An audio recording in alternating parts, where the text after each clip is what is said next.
D J کی اجازت کس نے دی ہے؟ کسی نے نہیں دی. لیکن ہمارے گھروں میں یہ والدین کی ذمہ داری ہے کہ وہ اپنے بچوں کو سمجھائیں. پہلے کیا ہوتا تھا؟ نعت چلتی تھی. اب سے 8 سال 7 سال پہلے سے شروع ہوا ہے. ڈی جے تو پہلے نہیں تھا. نعت چلتی تھی 12 ربیع الاول کو. پھر تھوڑا سا آگے بڑھے قوالی چلنی شروع ہوئی اور افسوس کے ساتھ دل روتا ہے کہتے ہوئے شرم بھی آتی. اس بار میں نے اپنے محلے میں کیا نام لوں کسی کا؟ ہمارے یہ سب چل چھیاں چل رہا ہے. ناموں سے رسالت کے ہم ٹھیکیدار ہیں. میں اور آپ کہتے ہیں کہ ہم نے ناموں سے رسالت کی حفاظت کی ذمہ داری لی ہے. کہتے ہیں کہ ہم نبی کے غلام ہیں. اللہ کے نبی کے نام پر کلمے کا بینر لگا کر نبی کی سنتوں کا جنازہ تو ہم نے اٹھایا ہے. کل اگر اماں خدیجہ نے پوچھ لیا کہ میں نے اپنی ساری زندگی ساری دولت اس دین کے لیے لگائی تھی اور تم نے کیا کیا ہے؟ تم نے اس دین کا مذاق اڑایا ہے. تو میں اور آپ کیا جواب دیں گے؟ ہے کوئی میرے اور آپ کے پاس اس کا جواب؟ سچائی تو یہ ہے کہ میں اور آپ اس امتی ہونے کے حقدار بھی نہیں رہے. ہمیں اپنے کلمے کی تجدید کرنی چاہیے. ہمیں کلمہ پڑھنا چاہیے. اور سمجھانے پر جواب یہ آتا ہے کہ آپ کو کیا پتا بچے اللہ کے نبی کی محبت میں کر رہے ہیں. اگر ان کو نہیں کرنے دیں گے تو اور کیا کریں؟ اللہ کے نبی کی محبت میں اللہ کے نبی کی سنتوں کا مذاق اڑا کر اللہ کے نبی کی عزت سے کھیلا جائے. کیا آپ اپنے باپ کو گالی دے سکتے ہیں اس کے سامنے اور کہیں کہ ہم مذاق میں گالی دے رہے تھے؟ کیا آپ اس کو برداشت کریں گے؟ جانتے نہیں ہے کہ جب گستاخی کی جاتی ہے تو اللہ تعالیٰ اس کی ہلاکت بھی بڑی خطرناک کرتے ہیں. یہ گستاخیاں ہیں یہ جو ہم کر رہے ہیں اور ہم نے اس کو دین سمجھا ہے. یہ دین نہیں ہے، گستاخی ہے. یہ گستاخی ہے. اللہ کے لیے توبہ کر لیں. اللہ کے لیے اللہ سے کریں اور مانگیں اللہ سے کہ جو غلطی ہو گئی ہے ہم اس سے توبہ کرتے اور آئندہ ایسی غلطی نہ ہو. ألا بذكر الله تطمئن القلوب.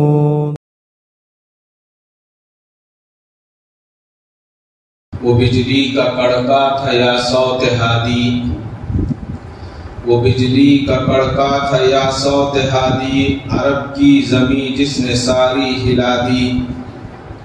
نئی ایک لگن دل میں سب کے جگا دی، ایک آواز میں سوتی بستی جگا دی. پڑا ہر طرف گل یہ پیغام حق ہے، پڑا ہر طرف گل یہ پیغام حق ہے، کہ گونج اٹھے دشت و جبل نام حق سے. محترم حضرات، جیسا کہ ہمیں معلوم ہے کہ یہ ماہ ربیع الاول کا مہینہ چل رہا ہے اور اس مہینے میں دو باتیں ہیں کہ ایک طرف اللہ کے نبی صلی اللہ علیہ وسلم کی ولادت باسعادت کی بات ہوتی ہے تو دوسری طرف حضور اکرم صلی اللہ علیہ وسلم کی وفات کی بات بھی ہے. کچھ لوگ حضور کی آمد کی خوشیاں مناتے ہیں اور کچھ لوگ نبی پاک صلی اللہ علیہ وسلم کا اس دنیا سے رخصت ہو جانے کو مانتے ہیں. یہاں اس وقت کوئی بحث نہیں ہے، صرف یہ ہے کہ نبی پاک علیہ الصلاۃ والسلام تشریف لائے اور حضور کے تشریف لانے کا مقصد کیا تھا اور اللہ تعالیٰ نے حضور کو کیوں بھیجا. یہ میرے اور آپ کے لیے سبق ہے، عبرت ہے اور مشعل راہ ہے. حضرت علی کرم اللہ وجہ فرماتے ہیں کہ میں نے رسول خدا صلی اللہ علیہ وسلم سے معلوم کیا کہ یا رسول اللہ آپ کو اللہ تعالی نے کس چیز سے پیدا فرمایا؟ تو حضور اکرم صلی اللہ تعالی علیہ وسلم نے ارشاد فرمایا کہ ایک مرتبہ جب میرے پاس وحی بھیجی گئی تو میں نے عرض کیا کہ جبرائیل اللہ سے یہ پوچھیں اور یہ بتائیں کہ اللہ تعالیٰ نے مجھے کس چیز سے پیدا فرمایا؟ تو اللہ تعالیٰ نے جواب ارشاد فرمایا کہ اپنی عزت و جلال کی قسم اگر آپ نہ ہوتے تو میں زمین اور آسمان کو پیدا نہ کرتا. حضور نے پھر پوچھا کہ اے اللہ آپ نے مجھے کس چیز سے پیدا فرمایا؟ تو اللہ تعالیٰ نے ارشاد فرمایا کہ میں اپنی عزت و جلال کی قسم کھا کر کہتا ہوں اگر آپ نہ ہوتے تو میں اپنی جنت اور دوزخ کو پیدا نہ کرتا۔ تیسری مرتبہ پھر پوچھا کہ یا اللہ آپ نے مجھے کس چیز سے پیدا فرمایا؟ اللہ تعالیٰ نے ارشاد فرمایا کہ اے محمد صلی اللہ علیہ وسلم، میں نے نور کی سفیدی کی طرف نگاہ کی جس کو میں نے اپنی قدرت سے پیدا کیا تھا اور اس میں اپنی حکمت ودیعت کی تھی۔ میں نے اس میں اپنی عظمت کے ساتھ اور شرف کا اضافہ کیا تھا۔ پھر اس میں سے میں نے ایک حصہ نکال لیا اور 3 حصے کیے، اور پہلے حصے سے میں نے آپ کو پیدا کیا، اور پھر آپ کے گھر یعنی اہل بیت خاندان کو پیدا کیا، اور پھر فرمایا کہ آپ کے اصحاب کو پیدا کیا، اور پھر فرمایا کہ اس کے دوسرے حصے سے آپ سے محبت کرنے والے کو پیدا کیا، اور جب روز قیامت قائم ہوگا تو اس نور کی طرف اپنے نور کی طرف اس نور کو لوٹا دوں گا۔ آپ کو، آپ کے اہل بیت کو، آپ کے اصحاب کو اور آپ سے محبت رکھنے والوں کو اپنی جنت میں داخل کر دوں گا، لہذا میری جانب سے انہیں آپ یہ خوشخبری سنا دیجیے گا۔ کتنی بڑی خوشخبری! اور یہ ہم یہ سوچتے ہیں کہ صرف 12 ربیع الاول تک محدود نہیں۔ حضور اکرم صلی اللہ علیہ وسلم کب پیدا ہوئے؟ صحیح بات تو یہ ہے کہ جس وقت اللہ تبارک و تعالیٰ نے آپ کو پیدا کرنے کے تعلق سے ارادہ فرما لیا تھا، اس وقت آپ کا وجود عمل میں آ گیا تھا۔ ہم ایک تاریخ متعین کر لیں، اس سے کوئی فائدہ نہیں۔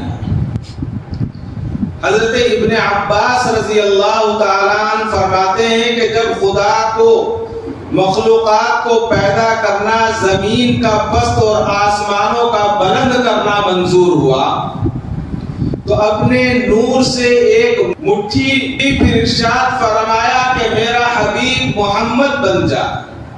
وہ نور آدم کے پیدا ہونے کے 500 برس پہلے عرش کا طواف کرنے لگا۔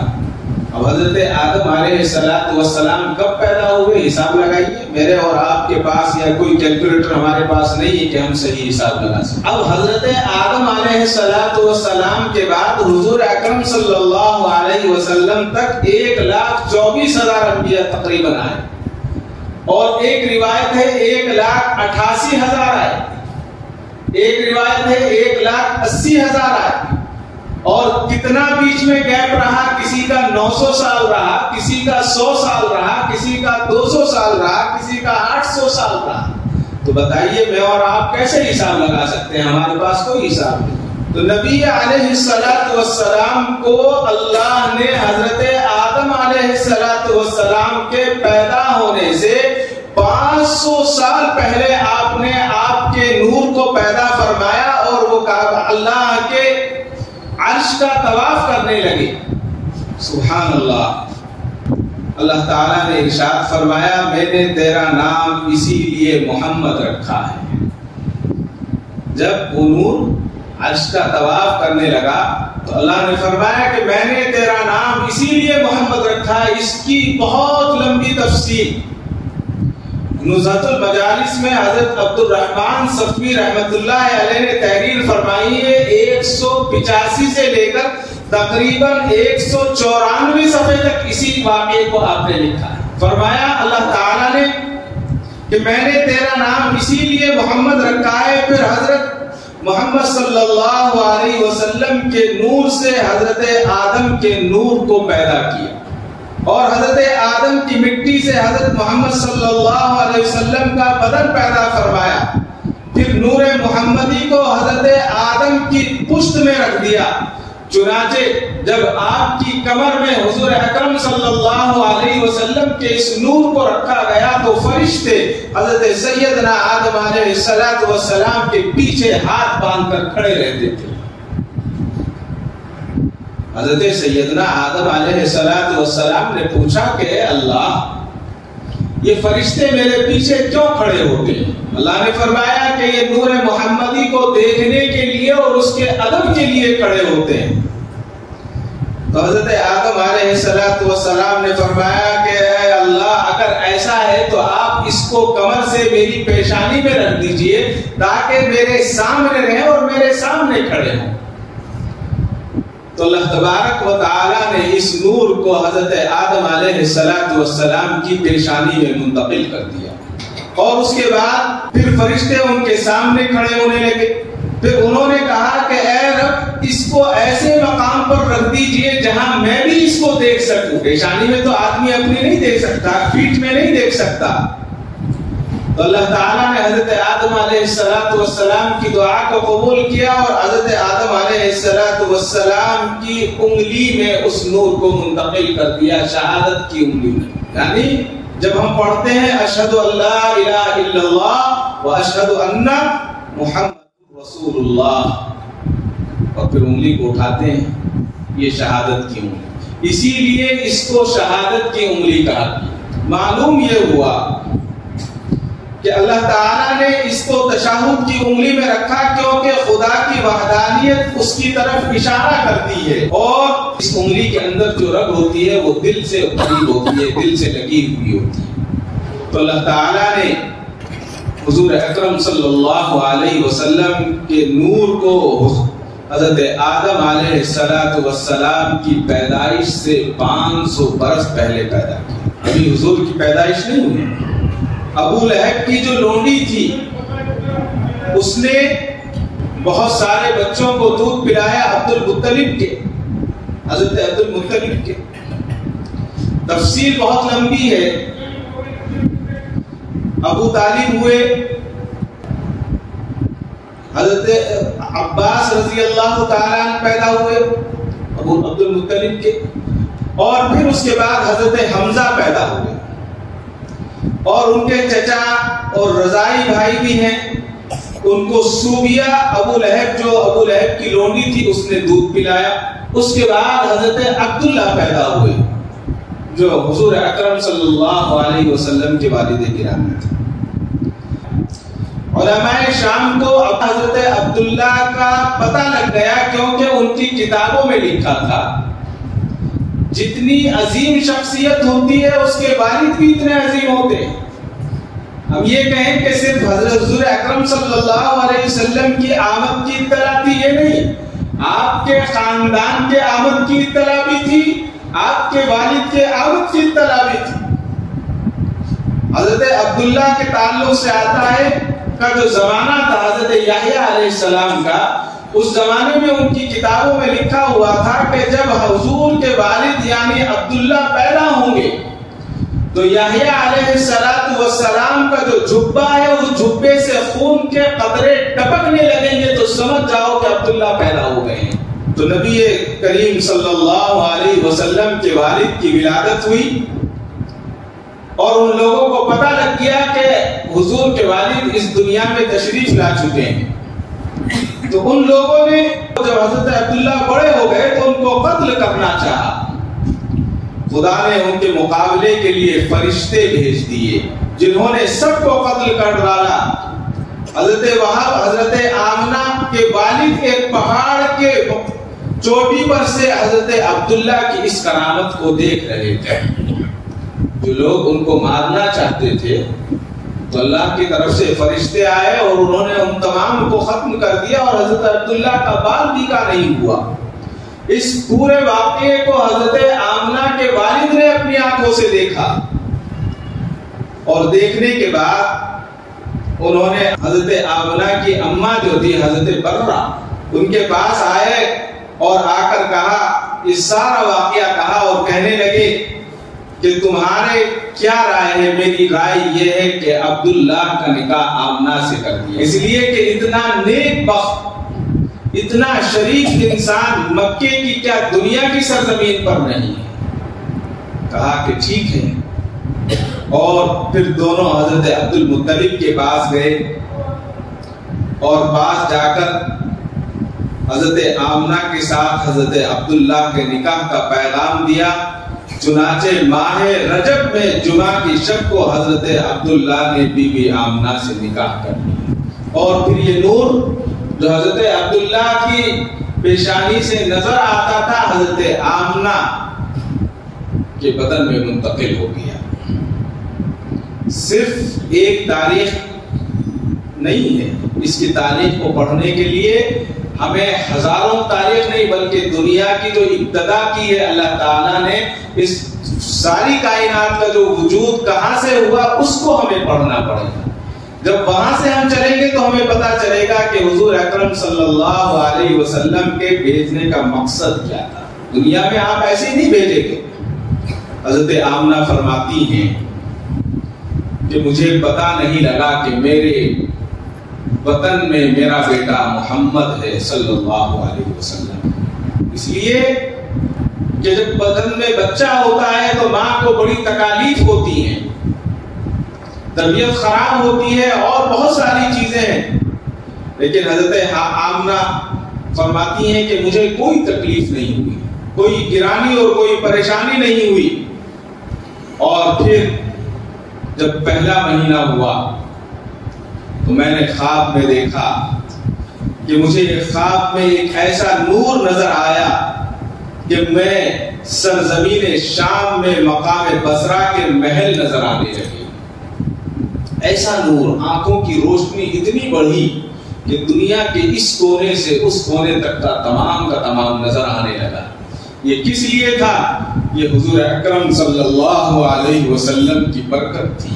اور پھر فرمایا کہ جب ماہ اول آیا تو میں نے ایک لمبا دراز قد خواب میں دیکھا، جس سے جو کہتا تھا کہ تجھے خوشخبری ہو کہ سید المرسلین صلی اللہ علیہ وسلم تیرے حمل۔ میں نے پوچھا کہ آپ کون ہیں؟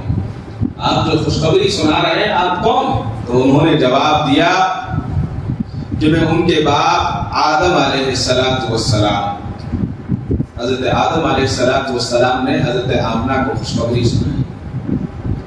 پھر دوسرا مہینہ آیا، دوسرے مہینے میں دوسرا آدمی آیا اور اس نے کہا کہ تمہیں خوشخبری ہو کہ تمہارے حمل میں سید الاولین والآخرین ہیں۔ میں نے پوچھا کہ آپ کون ہیں؟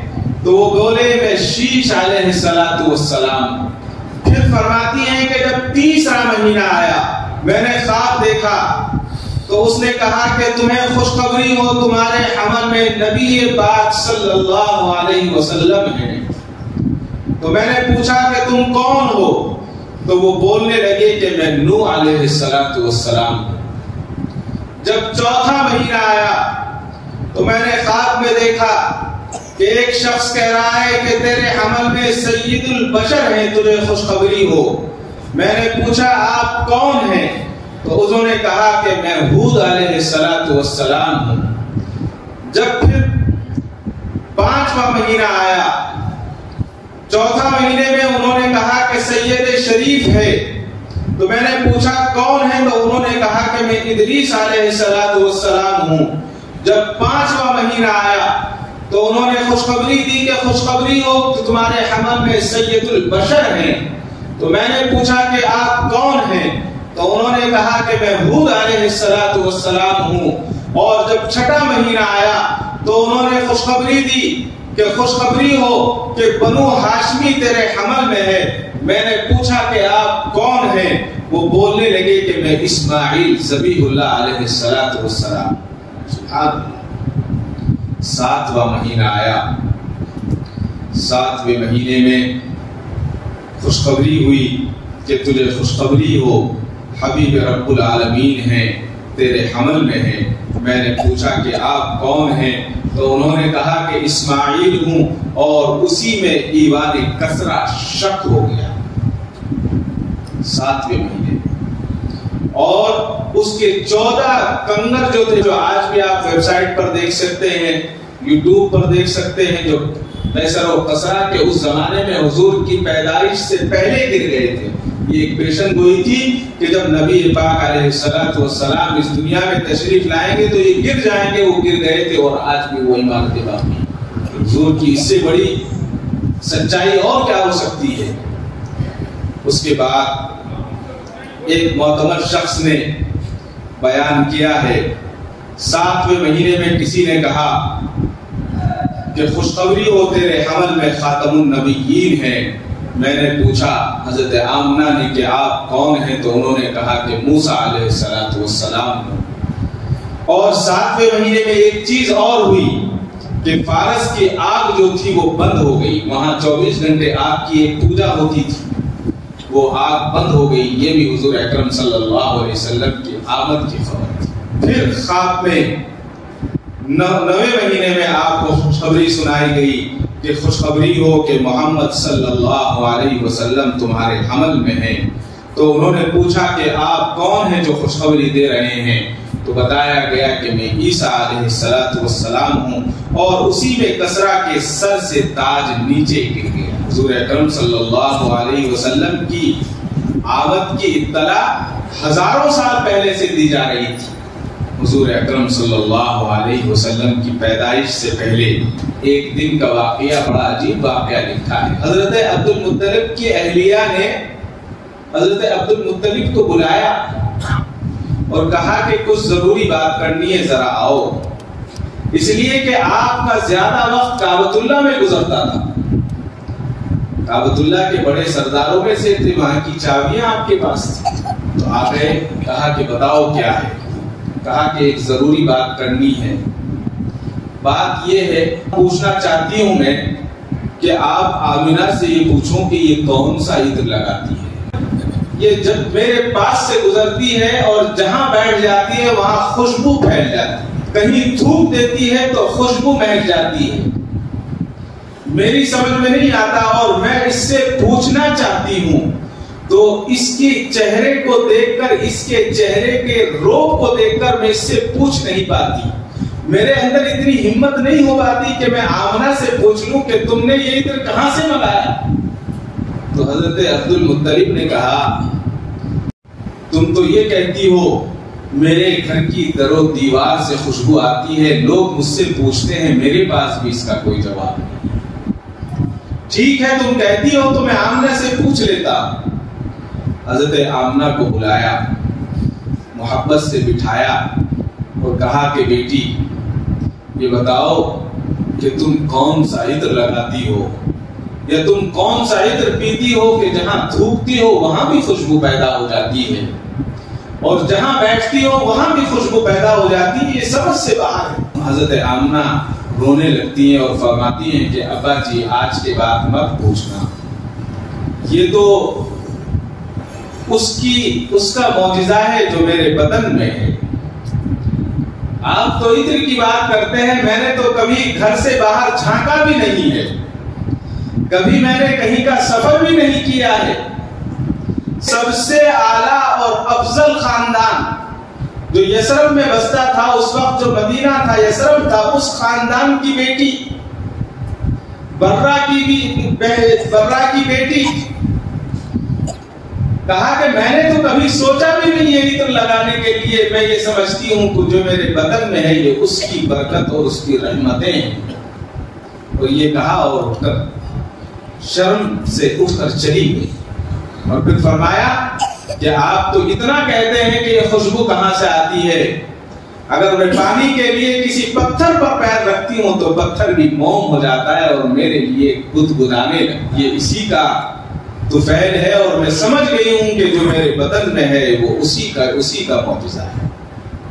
یہ حضور اکرم صلی اللہ علیہ وسلم کی پیدائش سے پہلے تھا. بتانے کا مقصد صرف یہ ہے کہ حضور اکرم صلی اللہ علیہ وسلم کی امت میں ہونا سب سے بڑی خوش قسمتی اور خوش بختی ہے. اس سے بڑی خوش قسمتی اور نہیں ہو سکتی. اور اس خوش قسمتی کو باقی رکھنے کے لیے اگر کوئی ہمارے پاس راستہ ہے تو وہ اللہ کا حکم اور نبی پاک صلی اللہ علیہ وسلم کی سنت ہے. اس کے علاوہ ہم دنیا کا کچھ بھی کر لیں وہ ہمارے لیے کسی کام کا نہیں، کسی کام کا نہیں. میں اس وقت میں نے جیسا کہ شروع میں عرض کیا کہ میں اس بحث میں نہیں جا رہا ہوں کہ حضور 12 ربیع الاول کو پیدا ہوئے یا حضور 12 ربیع الاول کو وفات پائے، اس پر میں اب بات نہیں کر رہا ہوں۔ صرف بات یہ ہے کہ ہمیں حضور کی آمد جشن منا لیا گیا، ایسا نہیں ہے، بلکہ حضور کی آمد جو تھی وہ عبادت تھی۔ حضور کی آمد حضرت آدم علیہ السلام کے پیدا کرنے سے 500 برس پہلے آپ کے نور کو پیدا کیا گیا اور اس نے اللہ کے عرش کا طواف شروع کر دیا۔ تو اب ہمیں کیا کرنا چاہیے؟ جو اللہ کے نبی نے کیا ہے وہ بھی ہمیں کرنا چاہیے، اسی میں کامیابی ہے، ورنہ ہماری کامیابی اس میں نہیں ہے کہ ہم دوسرے کام کریں۔ اور جب انسان گستاخی کرتا ہے، یہ بھی گستاخیوں میں شامل ہے کہ ہم حضور کے نام کو لے کر اور حضور کے نام پر دوسرے غلط کام کو کریں، گویا یہ حضور پر تہمت ہے، بہتان ہے، اور بہتان کا اور تہمت کی جو سزا ہے وہ اللہ جانتے ہیں کتنی سخت سزا ہے۔ روایات میں آتا ہے کہ ایک شخص تھا جس کا نام ابو دجعہ تھا، قبا، اہل قبا جو تھے، اس وقت مدینے سے قبا بہت دور تھا، آج جہاں مسجد قبا ہے، اس زمانے میں سفر کرنا پڑتا تھا گھوڑے سے، پیدل وقت لگتا تھا، آج تو یہ آدھا گھنٹہ میں 1 گھنٹے میں پہنچ جاتے ہیں۔ تو وہاں پر ایک کوئی خاتون تھی، ابو دجعہ جو تھا وہ اس خاتون پر جو ہے عاشق ہو گیا اور فریفتہ ہو گیا، اور اس نے چاہا کہ میں اس سے کسی طرح شادی کروں۔ شریف خاندان کے لوگ انہوں نے کہا کہ ہم اس سے شادی نہیں کریں گے۔ تو اس نے کیا کیا؟ اس نے ایک مرتبہ حضور اکرم صلی اللہ علیہ وسلم کے حلیہ مبارک کو اختیار کیا۔ آپ جس طرح کا جبہ پہنا کرتے تھے ایسا اس نے جبہ سلوایا، اور جبہ سلوانے کے بعد ایک اس نے چادر خریدی جیسی حضور کے پاس کالی کملی تھی، اور اس چادر کو اپنی بغل میں دبایا اور جا کر اہل قبا کے یہاں پہنچ گیا، اور پہنچ کر اس نے دستک دی، دروازہ بجایا۔ مرد آئے، انہوں نے کہا کیا بات ہے؟ کہا کہ میں آپ کا مہمان بننا چاہتا ہوں اور آپ مجھے اپنا مہمان بنا لیں، اور حضور نے مجھے آپ کی طرف بھیجا ہے۔ نعوذ باللہ، جھوٹ بولا، حضور نے مجھے آپ کی طرف بھیجا ہے، آپ مجھے اپنا مہمان بنا لیں۔ جب انہوں نے کہا کہ اچھا حضور نے مجھے آپ کو بھیجا ہے تو ٹھیک ہے، سبحان اللہ، آپ میرے مہمان بن جائیں۔ مہمان بنا لیا اور اس کو بڑی عزت دی۔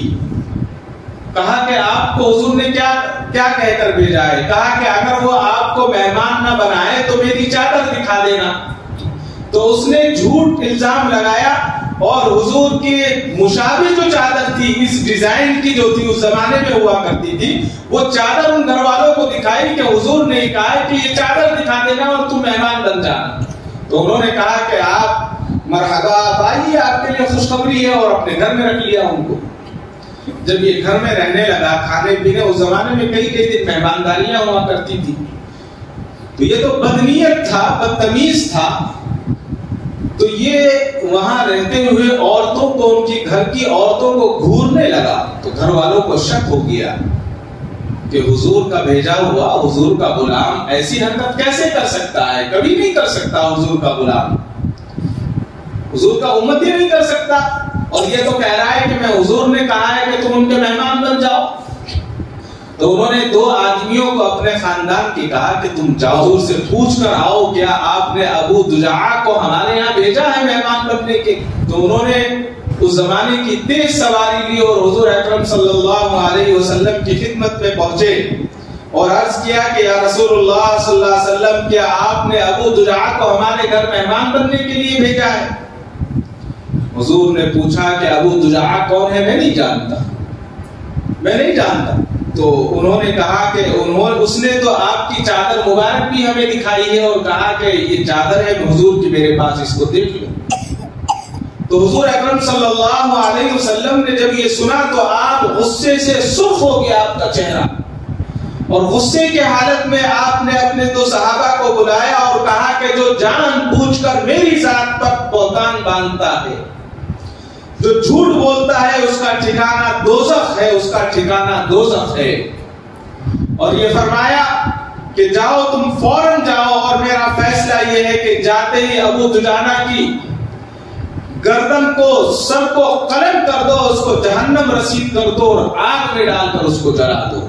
یہ کون فرما رہے ہیں؟ یہ رحمت للعالمین فرما رہے ہیں۔ یعنی اس قدر غصے کی حالت میں حضور نے فرمایا اور حکم فرما دیا کہ تم فوراً جاؤ، اور یہ بھی ہو سکتا ہے کہ تمہارے پہنچنے سے پہلے اللہ تعالیٰ اس کا کام تمام کر دے۔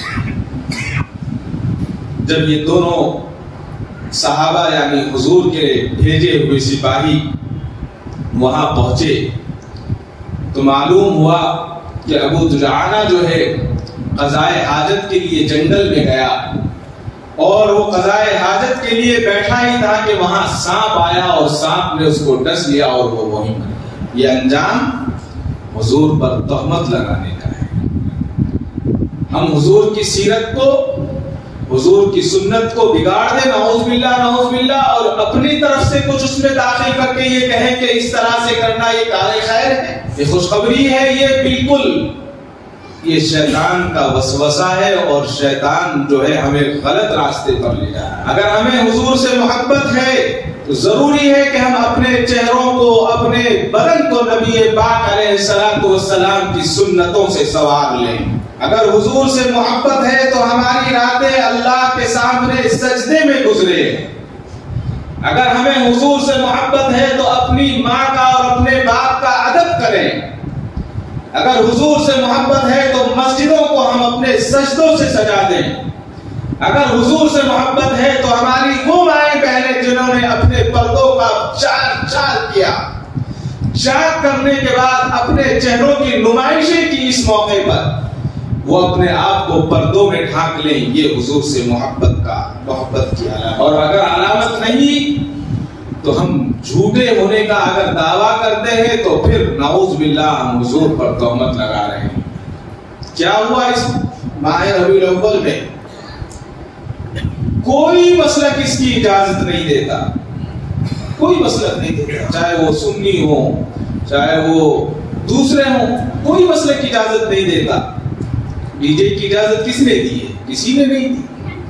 لیکن ہمارے گھروں میں یہ والدین کی ذمہ داری ہے کہ وہ اپنے بچوں کو سمجھائیں۔ پہلے کیا ہوتا تھا؟ نعت چلتی تھی، اب سے 8 سال 7 سال پہلے سے شروع ہوا ہے، ڈی جے تو پہلے نہیں تھا۔ نعت چلتی تھی 12 ربیع الاول کو، پھر تھوڑا سا آگے بڑھے قوالی چلنی شروع ہوئی، اور افسوس کے ساتھ دل روتا ہے، کہتے ہوئے شرم بھی آتی ہے۔ اس بار میں نے اپنے محلے میں کیا نام لوں کسی کا، ہمارے یہ سب چل چھیاں چھیاں چل رہا تھا، چل چھیاں چھیاں چل رہا تھا۔ ناموس رسالت کے ہم ٹھیکیدار ہیں، میں اور آپ کہتے ہیں کہ ہم نے ناموس رسالت کی حفاظت کی ذمہ داری لی ہے، کہتے ہیں کہ ہم نبی کے غلام ہیں، اللہ کے نبی کے نام پر کلمے کا بینر لگا کر نبی کی سنتوں کا جنازہ تو ہم نے اٹھایا ہے۔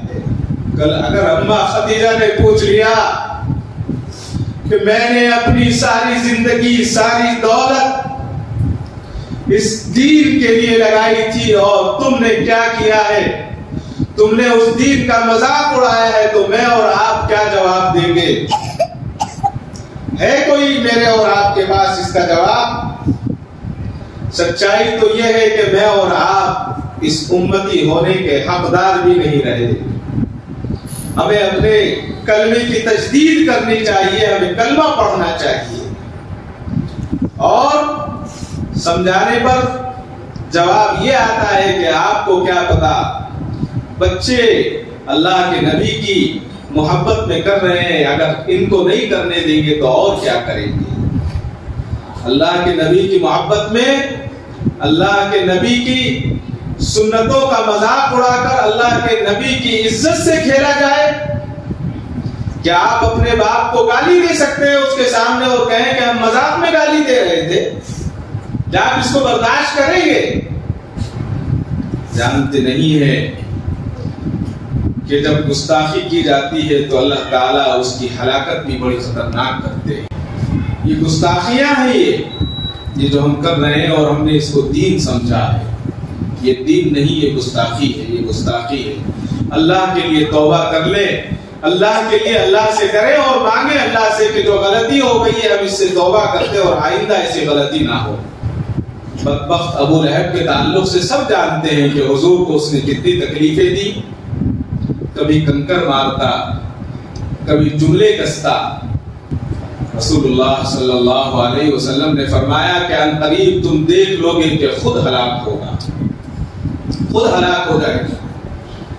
چنانچہ ابو لہب کا انجام سب نے دیکھا کہ جب جنگ بدر میں خود شریک نہیں ہوا بلکہ مکے کے دستور کے مطابق اپنی جگہ عاص بن حشام کو اس نے بھیج دیا اور خود مکے میں رہ کر لڑائی کا انتظار کرتا رہا کہ لوگ وہاں سے لڑ کر یہاں آئیں گے تو یہاں لڑائی ہوگی۔ ابھی لوگ جنگ بدر سے واپس بھی نہ ہوئے تھے، اللہ تعالیٰ نے ابو لہب کو ذلت کی موت عطا کی۔ اس وقت طاعون پھیلا جس میں پھنسی ہوتی تھی اور اس کے بعد جسم سڑنے لگتا تھا اور مر جاتا تھا۔ جب وہ اس کے جسم میں پھنسی ہو گئی تو ابو لہب کے بیٹوں نے دیکھا کہ باپ ابو لہب کے جسم میں پھنسی ہو گئی ہے، طاعون پھیل گیا ہے۔ اللہ تعالیٰ جب ذلیل کرتے ہیں دوسروں سے نہیں گھر والوں سے ذلیل کراتے ہیں۔ ابو لہب کے بیٹوں نے اس کو گھر سے نکال دیا۔ اتنا خوبصورت انسان تھا کہ مکے کی عورتیں اس کو دیکھ کر عش عش کیا کرتی تھی، اس کے کلے آگ کی طرح چمکا کرتے تھے، اس کے کلوں سے خون چمکا کرتا تھا، اتنا خوبصورت آدمی۔ ابو لہب کے لڑکوں نے گھر سے باہر کر دیا کہ تیرا گھر میں گنجائش نہیں، باہر نکل گیا سے۔ کہا کہ یہ میرا گھر ہے، میں یہاں کا سردار ہوں۔ کہا کہ کچھ بھی ہو تم باہر سے نکلو۔ جب ذلیل کرتا ہے اللہ تعالیٰ، باہر والا ذلیل کرے تو انسان کو تکلیف نہیں ہوتی، گھر والا ذلیل کرے تو کتنی تکلیف ہوتی ہے۔ اور ذلیل کون؟ بیٹا کر رہا ہے، بیٹی کر رہی ہے، بیوی کر رہی ہے، گھر سے نکال دیا۔ باہر جگہ دے دی کہ باہر پڑے رہو، وہیں پڑا پڑا مر گیا۔ مرنے کے بعد لاش سڑ گئی، بدبو مچنے لگی، لیکن کسی بیٹے نے اور رشتہ دار نے اس کو دفن کرنے کی کوشش نہیں کی۔ آخر میں ملازموں کو ان کو اجرت دی اور کہا کہ ایک گڑھا کھود دو، اور گڑھا کھودنے کے بعد لکڑیوں سے ڈھکیلتے ہوئے اس گڑھے میں ڈال کر مٹی کو ڈال کر چلے۔ جو گستاخ ہوتا ہے اللہ تعالیٰ اس کا یہ انجام فرماتے ہیں۔ اور انسان یہ سوچے کہ دین کے نام پر ہم تو دین کے لیے کروا رہے ہیں، ہم دین کے لیے کر رہے ہیں، یہ جو کروایا جاتا ہے یہ شیطان کرواتا ہے۔ ایک عالم دین کا واقعہ ہے، وہ بیان کرتے ہیں کہ ان کے پاس ایک شخص تھا جو مستقل روزے رکھا کرتا تھا۔ روزے رکھنا تو نیکی کی کام، نیکی کا کام ہے، اچھائی کا کام ہے، روزانہ روزہ رکھتا تھا وہ، لیکن ایک کمی تھی اس کے اندر کہ جب افطار کا وقت آتا تو افطار دیر سے کیا کرتا، افطار تاخیر سے کیا کرتا۔ تو لوگ اس سے کہتے تھے کہ تم افطار تاخیر سے کیوں کرتے ہو، تمہیں افطار جلدی کر لینا چاہیے، کہ اس لیے کہ حضور نے فرمایا کہ افطار جلدی کرو، لیکن وہ نہیں سنتا تھا۔ یہ حضور اکرم صلی اللہ علیہ وسلم کی سنت کے خلاف کرتا تھا۔ تو ایک دن یہ ہوا کہ لوگوں نے دیکھا کہ وہ اپنے چہرے پر نقاب لگا کر چلا کرتا تھا، ہمیشہ چہرے کو ڈھکے رکھتا تھا، کھلا نہیں رکھتا تھا۔ تو اس کو جب دیکھا تو اس نے بتایا کہ ایک دن حیرت انگیز یہ ہوا کہ ایک شخص آیا اور مجھے پکڑ کر لے گیا، اور لے جا کر دو آدمی آئے اور مجھے یہاں سے کندھوں سے پکڑا اور تندور میں مجھے ڈال دیا، اور تندور میں ڈالنے کے بعد میرا چہرہ جل گیا، کالا ہو گیا۔ میں نے کہا کہ میں نے کون سی غلطی کی ہے آپ مجھے تندور میں ڈالتے ہیں، مجھے آپ تندور میں کیوں ڈالتے ہیں؟ تو انہوں نے کہا کہ تو جانتا نہیں ہے کہ سنت نبوی صلی اللہ علیہ وسلم کے خلاف ورزی کرتا ہے، اس لیے تجھے تندور میں ڈالا جاتا ہے۔ ایک طرف روزے رکھ رہا ہے، لیکن صرف افطار میں تھوڑی سی تاخیر کرنے کی وجہ سے اللہ تعالیٰ نے دنیا ہی میں اس کو یہ عذاب دیا کہ اس کو تندور میں ڈلوا دیا، اس کا چہرہ جلا دیا، اور اس کے بعد وہ اپنے چہرے کو ڈھانپ کر چلنے لگا۔ اور اس کے بعد وہ کہتا ہے کہ جب میں خواب سے بیدار ہوا تو دیکھا میرا چہرہ جل چکا تھا. ایسا نہیں تھا کہ زندہ ہوتے ہوئے اس کو کہیں لے جا کر تندور میں ڈالا ہو. اس نے یہ خواب کی حالت میں دیکھا تھا. تو جب وہ اٹھا اس نے دیکھا کہ اس کا چہرہ سیاہ ہو گیا ہے. اس نے اپنے چہرے پر پردہ کرنا شروع کر دیا تاکہ لوگوں کے سامنے نہ بتا سکے اور لوگوں کے سامنے جو ہے وہ خاموشی کے ساتھ اپنے چہرے کو چھپا سکے. یہ دنیا کے اندر سنت کے خلاف ورزی کرنے کا درجہ ہے. اور جو سنت کے نام پر اللہ کے نبی کی شان میں گستاخی کرے اس کا کیا ہوگا اس کے بارے میں میں اور آپ جان نہیں سکتے. نہ میں اور آپ کسی کے تعلق سے کوئی پیمانہ، ہمارے پاس کوئی ترازو نہیں ہے کہ اس کو یہ سزا دی جائے گی، یہ سزا دی جائے گی. وہ تو اللہ ہی جانتے ہیں کیا دی جائے گی. سنت کیا ہے؟ سنت تو یہ ہوتی ہے کہ اگر چھوٹی سی بھی چیز ہے اس پر عمل کر لیا جائے اور دل سے کیا جائے. مشہور روایت ہے حضرت حذیفہ بن علی بان رضی اللہ تعالیٰ عنہ فارس تشریف لے گئے اور فارس تشریف لے جانے کے بعد جب کھانا کھانے کے لیے بیٹھنے کے بعد کھانا کھاتے کھاتے ایک لقمہ زمین پر گر گیا دسترخوان پر. تو انہوں نے اس لقمے کو اٹھایا اور صاف کر کھا لیا. تو آپ کے ساتھ جو لوگ تھے انہوں نے کہا کہ حضرت ایسا مت کیجئے، اس لیے کہ یہ لوگ اس کو برا سمجھتے ہیں. یہاں کے وہ یہ سمجھتے ہیں کہ نیچے جو کھانا گر جاتا ہے اس کو جو اٹھا کر کھاتا ہے وہ بے وقوف ہے، احمق ہے، وہ اونچی سوسائٹی والا نہیں ہے. تو انہوں نے کہا کہ ان احمقوں کے لیے میں آقا اور محبوب صلی اللہ علیہ وسلم کی سنت کو چھوڑ دوں. یہ نہیں ہو سکتا. یہ نہیں ہو سکتا کہ میں ایک سنت کو چھوڑ دوں ان احمقوں کی وجہ سے کہ یہ سوچیں گے کہ میں اچھا نہیں کر رہا ہوں اور میں سنت کو چھوڑ دوں. یہ مجھ سے نہیں ہو سکتا. یہ جائے کچھ بھی سوچے. اس کو کہتے ہیں سنت سے محبت. اور سنت کس کو کہتے ہیں؟ سنت پر عمل کرنا اتنا آسان نہیں ہے. اگر سنت سے محبت ہو تو صحابہ کے ہمیں واقعات کو پڑھنا ہوگا. حبشہ کے ایک صحابی تھے، انہوں نے حضور کو جب بھی دیکھتے تو مسکراتے. حضور اکرم صلی اللہ علیہ وسلم کے جو بال مبارک تھے بڑے نرم تھے، ریشم کی طرح بالکل، اور بیچ کی مانگ آپ نکالا کرتے تھے. دونوں بالوں کو اس طرح سے ڈال کر بیچ میں مانگ نظر آیا کرتی تھی حضور کی. تو وہ جب بھی حضور کو دیکھتے تو ان کے دل میں خواہش ہوتی کہ میں بھی اسی طرح سے مانگ نکالوں. لیکن افریقہ کے لوگ جو ہوتے ہیں ان کے بال گھنگریالو ہوتے ہیں، ان کی مانگ نہیں نکلتی، بالکل بال ملے ہوئے ہوتے ہیں. وہ ہمیشہ حضور کو دیکھتے اور ان کے دل میں ایک تڑپ ہوتی کہ میں بھی حضور کی نقل کروں. تو ایک دن آگ جل رہی تھی، ان کو یاد آیا اور انہوں نے اس کے اندر ایک لوہے کی سلاخ کو ڈالا اور ڈالنے کے بعد جب وہ لال ہو گئی اپنے سر کے بیچوں بیچ اس کو ایسے گھما دیا. بال جل گئے، کھال جل گئی اور زخم پیدا ہو گیا.